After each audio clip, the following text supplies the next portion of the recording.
4 का 1 नंबर, नीचे दिए गए कथन सत्य है या असत्य कारण के साथ अपने उत्तर दीजिए। नीचे 3 को कथन दिया है, इसको बताना है कि सत्य है कि असत्य है, कारण सहित इसका उत्तर भी देना है। ठीक है, तो 1 नंबर में दिया है कि प्रत्येक प्राकृत संख्या एक पूर्ण संख्या होती है जी। तो हाँ होती है, लिख देंगे कि हाँ प्रत्येक पूर्ण संख्या, नहीं प्रत्येक प्राकृत संख्या, प्रत्येक प्राकृत संख्या पूर्ण संख्या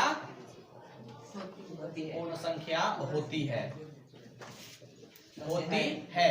अब कारण दे देंगे क्यों होती है जी, तो क्योंकि प्रत्येक प्राकृत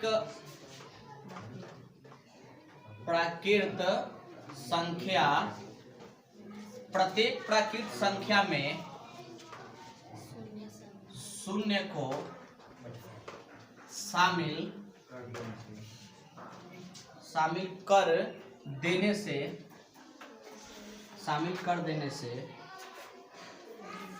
वह संख्या पूर्ण संख्या बन जाती है। वह संख्या क्या बन जाती है, पूर्ण संख्या बन जाती है, पूर्ण संख्या बन जाती है। जैसे में देख लो, समझ में आ जाएगा। जैसे तुम्हारा प्राकृत संख्या 1 से शुरू होता है, 1 2 3 4 5 और ये कहां तक जाता है, अनंत तक जाता है। 1 से शुरू होके जाता है ना। अब पूर्ण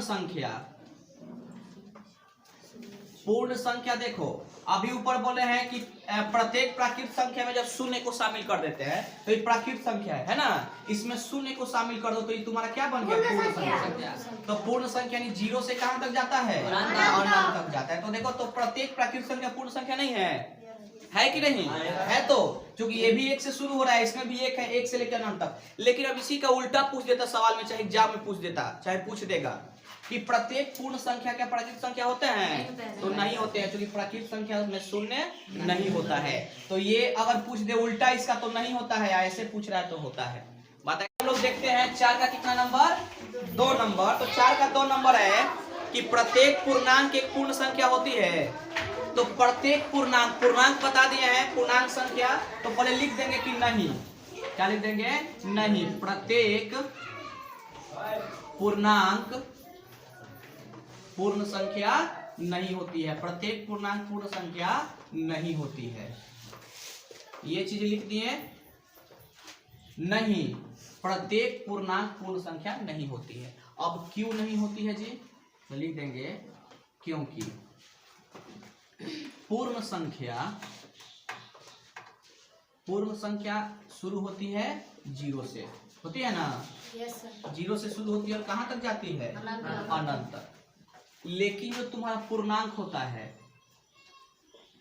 पूर्णांक संख्या जो होता है तुम्हारा, ये 0 से शुरू होके इधर तुम्हारा प्लस में बढ़ता है ना, 1 2 3 बढ़ता है ना। इधर बता दें पूर्णांक, इधर तुम्हारा क्या चीज में बढ़ता है, माइनस में बढ़ता है। इधर क्या चीज में बढ़ता है, माइनस में। तो देखो, तो पूर्ण संख्या में माइनस होता है, नहीं होता है। तो इसीलिए तुम्हारा ये प्रत्येक पूर्णांक तुम्हारा पूर्ण संख्या नहीं है। किसी को दिक्कत कोई। 4 का 3 नंबर है जी कि प्रत्येक परिमेय संख्या एक पूर्ण संख्या होती है। तो लिख देंगे कि नहीं, प्रत्येक परिमेय संख्या पूर्ण संख्या नहीं होती है, पूर्ण संख्या नहीं होती है।